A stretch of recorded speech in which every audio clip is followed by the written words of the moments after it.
India दुनिया की pharmacy है। तुम्हें पता है हर तीसरी टैबलेट जो कंज्यूम की जा रही है वर्ल्ड में वो इंडिया से जाती है। अब इंडिया का फार्मा का मार्केट साइज़ पे अब देखते हैं कितना बड़ा है।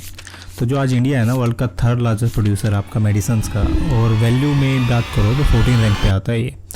और वहाँ से हर साल 200 प्लस कंट्रीज़ को मेडिसिन एक्सपोर्ट होती है इंडिया से। और इंडिया की हर दूसरी दवाई एक ज़िंदगी बचाती है, चाहे वो अफ्रीका हो, अमेरिका हो या आपका यूरोप हो।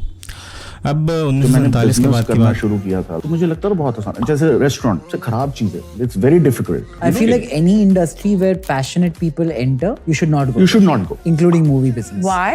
Yeah. Nobody who puts money into movies generally makes money. The odds are very low. But there are people who are making money in movies, so. Exactly, उन्हीं को देख के लोग घुसते हैं। But he's right. Like restaurant is very passion driven. और आप because of the whim of owning a restaurant. If your outcome is money, you will statistically do better at the industry where there are. करें तो India में pharma sector बहुत limited था। और आपकी लेकिन 1970 में जो आपका पेटेंट एक्ट था एक रेवोल्यूशन की तरह आया। इंडियन कंपनीज़ ने सस्ती और इफेक्टिव जेनरिक दवाइयाँ बनानी शुरू की और एक जो आम आदमी तक ईजिली पहुँचाई जा सके।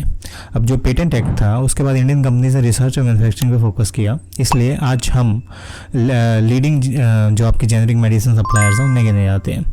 आज भारत का जो फार्मा मार्केट है ना आज के टाइम पे वो काफ़ी बड़ा है। और जिस हिसाब से तुम 2024 तक के मार्केट देखोगे डबल डिजिट तक ग्रो हो जाएगा ये। अगर 2010 में 20 मिलियन था, 2020 में 41 बिलियन और 2024 में 50 बिलियन। इस सेक्टर में 3000 प्लस फार्मा कंपनीज और 10,500 मैन्युफैक्चरिंग यूनिट्स हैं। और अगर आज इंडिया की बड़ी फार्मा कंपनीज़ की बात करो ग्लोबल लेवल पर तो रिसर्च डेवलपमेंट और आपके एक्सपोर्ट्स में हर चीज़ में कमा रही है पैसा। और जो इंडस्ट्रियल एनालिस्ट हैं जैसे आपका इनोवेशन है, कॉस्ट इफेक्टिवनेस है, हाई क्वालिटी है या आपकी दूसरी चीज़ें हैं, ये इंडियन फार्मा को अलग अलग तरीके से आपकी देखती है। और इंडिया दुनिया का एक जेनरिक मेडिसिन कैपिटल है जो दवाइयों का ऐसा वर्जन बनाता है सस्ता जो आपको हर एक तरह से इफेक्टिव साबित होता है। अब जो ब्रांडेड मेडिसिन है, जेनरिक मेडिसिन है, वो भी चीज़ें आती हैं, लेकिन आज दुनिया की हर तीसरी टैबलेट इंडिया में मैन्युफैक्चर होती है।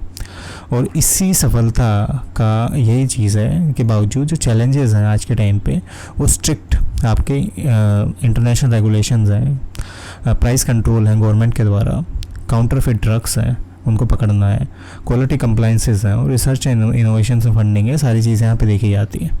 हर देश की अलग अलग रूल्स होते हैं लेकिन उन स्टैंडर्ड्स को एडोप्ट करना, मैच करना पड़ता है जो आपके ग्लोबल है। कोविड-19 पेंडेमिक के टाइम पे भारत ने अपनी मैन्युफैक्चरिंग पावर दिखाई थी और वैक्सीन प्रोडक्शंस में लाइफ सेविंग आपके मेडिसिन तक लेके गया था। इंडिया जो आपका फ्रंट लाइन पे आ गया था उस टाइम पे। और जो भारत ने ओवर 150 कंट्रीज़ को वैक्सीन और आपका मेडिकल सपोर्ट प्रोवाइड किया था। अगर तुम बात करो आज की तो इंडियन फार्मा सेक्टर बायोटेक, आपके biomedicals, digital health, personalise medicine जैसे एरियाज़ में ग्रो कर रहा है। और आज हम एआई और रोबोट्स को यूज़ कर रहे हैं और जो मेडिसिन है डेवलप हो रही हैं वो भी आपकी आती हैं। फ्यूचर काफ़ी एक्साइटिंग है इस चीज़ का। लेकिन जो इंडिया का फार्मा सेक्टर है एक ऐसी शक्ति है जो सिर्फ इकोनॉमी नहीं पूरी की पूरी आपकी ह्यूमैनिटी उसको फंड करती है। भारत की दवाई, दुनिया के नाम, ये सारी चीज़ें आप देख सकते हो। और इंडिया है आज के टाइम भी फार्मेसी ऑफ द वर्ल्ड है जिस हिसाब से। 4 ही ऐसे धंधे हैं इंडिया जिसमें पैसा बन सकता है। ओके। पहला मुझे लगता है लेंडिंग, क्योंकि इंडिया में क्रेडिट नीड बहुत ज्यादा है, पैसा तो है नहीं कंट्री में बहुत ज्यादा। So if you can find out a way of making money in financing you will make a good business. The second type of business which in India has always made money is exports. वो चाहे product की export हो, pharma ले लो आप, या services की export हो, IT, ITS, BPO ले लो आप। इंडिया में cost structures are generally very frugal. So the moment you actually spend in rupees and earn in dollar, euro, you'll always make money. The third type of business, देखिए छोटा scale पर manufacturing in India is always has trouble. लेकिन बड़ा scale पर manufacturing where you have some kind of licensing, approval, support always makes money in India. Fourth है कि distribution led businesses, not marketing led, not branding led, but distribution led. मतलब मेरी पहुंच वहां तक है जहां तक कोई भी नहीं पहुंच सकता। India Post, Hindustan Unilever.